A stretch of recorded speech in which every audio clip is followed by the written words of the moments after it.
So who might win tonight and what awaits them if they win the White House? That's when the real hard work starts, as if a campaign isn't tough enough in itself. Ksenija Pavlovic Mcateer is a journalist, spends a lot of time at the White House and can give us some insight. But first of all, I mean, this is a crowded field, isn't it? I mean, how do you think people are troubled by the decisions they've had to make in terms of the range of people, or are decisions made? So the significance of this election cannot be understated or overstated, if you will. Bernie Sanders is someone who is surging. He's definitely a front runner, but he's not the front runner in the eyes of the Democratic Party. The field is definitely overcrowded, but you can see now that the winners are emerging. So this is very much going to be between Bernie Sanders and Joe Biden going forward from this night tonight. So we've heard a lot about people having their heart in a particular candidate, but perhaps thinking that when it comes to their vote, their head should rule, these anxieties over electability. Is that going to affect the vote tonight? Will people essentially be putting their votes behind the person who they think can beat Donald Trump rather than the person who has the policies they like? I think it should be a combination of both. Definitely, it has to be a candidate who can beat Donald Trump, but the question of electability is the one, what is the definition of that electability? In my mind, the person who has a movement behind him that can match the one of Donald Trump can be a winner in this game. So if I were DNC and if Bernie Sanders win tonight, as he's projected to win, instead of fighting him, I would try to negotiate with him. I would try to work with him and try to modify his policies a little bit to the center, because in their mind, he's a little bit too much to the left, and really go full force to choose the Democratic president in the election 2020, if this is about democracy and if they really believe that democracy is on the ballot this coming election. So it needs to be a combination, but I think that society, as we know today in America, 2020 has lived with Trump for some time now, and I think that all they want is the anti-establishment candidate,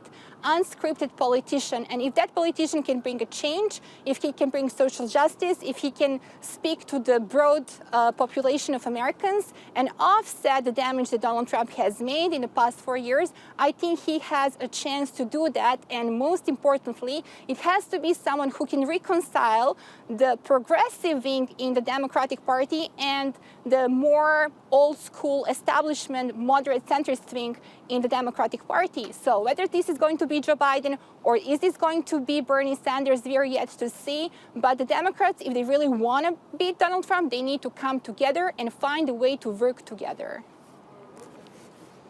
So there's lots of talk of the Democratic establishment quaking in its boots about the idea of Bernie Sanders winning. Why does he provoke such anxiety in the establishment side? Because he's anti-establishment, he is very independent. He has been independent all his life. And he is creating anxiety because, you know, electing him would not mean that the establishment is having a comeback. He wants to make a systematic change. For American standards, this can be a little bit a larger change that Americans are used to. We in Europe, we are used to having social justice, good health care. You don't need necessarily to be a socialist country in order to have good health care. In America, they're afraid a little bit of socialism. Maybe they have a good reason to do so. But this is the combination, you know, because you have Hillary Clinton, who clearly doesn't like Bernie Sanders, and he's the one who can maybe really beat Trump. I think it was an Atlantic article that said that the Democrats had brought a butter knife to the gunfight. Do you think overall they just haven't been aggressive enough in this primary campaign? They definitely need to be more aggressive, but aggressive with really putting their message together. They are fighting each other, and I believe this is a big problem because if you cannot show that you can unite the Democratic Party, how you're going to show America that you can unite the country? That is something that they really need to, sit down and talk through and think about. And being aggressive means having a better strategy, because, you cannot really beat Trump with being aggressive in his manner, because he is someone who is up to anything. He is going to basically do his strategy, gloves off, use full language, etc., etc. So Democrats need to be to find another way to be aggressive. But to be aggressive, strong. Maybe strong is a better choice for their strategy than aggressive. But they definitely need to show determination, and that they say to the American people what is really going on with the American system. So I don't think that Bernie Sanders is the biggest threat to the American system. I think that Donald Trump is a much grander danger than anyone we have seen so far in American history.